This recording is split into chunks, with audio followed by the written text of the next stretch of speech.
Good evening from Washington, D.C., and thank you to those of you joining us from around the world for news from a Catholic perspective.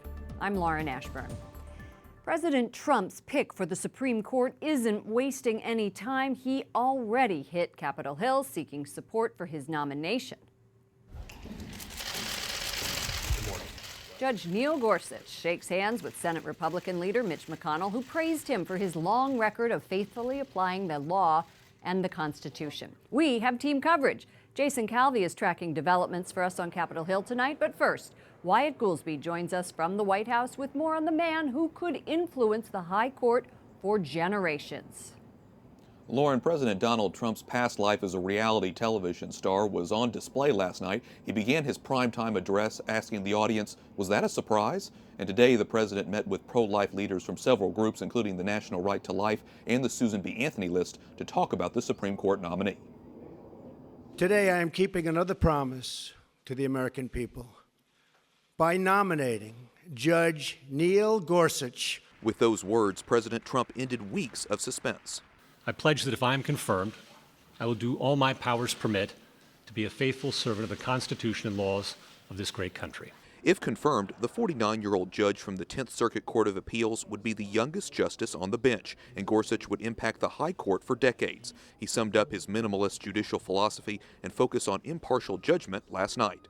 A judge who likes every outcome he reaches is very likely a bad judge. Gorsuch has a reputation as a solid conservative, earning him comparison to the justice he would replace, Antonin Scalia. He has drawn attention for siding with religious employers against Obama's HHS mandate requiring them to cover contraception, and he has written a book arguing against assisted suicide.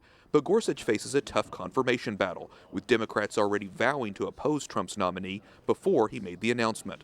Senator John Thune of South Dakota, chair of the Republican Conference, hopes that won't happen. I think it's going to be very difficult. This is a well-qualified judge in the mainstream and somebody who I think represents the qualities and the attributes that most Americans want to see in a Supreme Court justice. I couldn't be more pleased. Conservatives like former Senator Jim DeMint of the Heritage Foundation call Gorsuch a perfect judge for our time. As a justice of the Supreme Court, the priority is to uphold the Constitution, interpret it in its original context, and that keeps you founded in those original ideas. And Judge Gorsuch has proven that that's his perspective. On a court with 5 Catholics and 3 Jews, Gorsuch would be the lone Episcopalian, but he does have a Catholic connection, having graduated from Georgetown Prep High School in the Washington, D.C. area, where he was student body president his senior year. Lauren? Wyatt Goolsbee at the White House, thank you so much. President Trump is urging GOP leadership to do whatever it takes to get Judge Gorsuch confirmed, thus escalating the battle over the vacancy on the High Court. Correspondent Jason Calvi continues this team coverage. He's on Capitol Hill, where Gorsuch must secure support from Democrats. Jason. Lauren, currently Supreme Court nominees need 60 votes from the Senate to break a filibuster and proceed to a vote. But if the so-called nuclear option is invoked, the filibuster could be broken by simple majority. President Trump endorsed that scenario this morning. If you can, Mitch, go nuclear, because that would be an absolute shame if a man of this quality was caught up in the web. President Trump offering his advice for the Senate Majority Leader.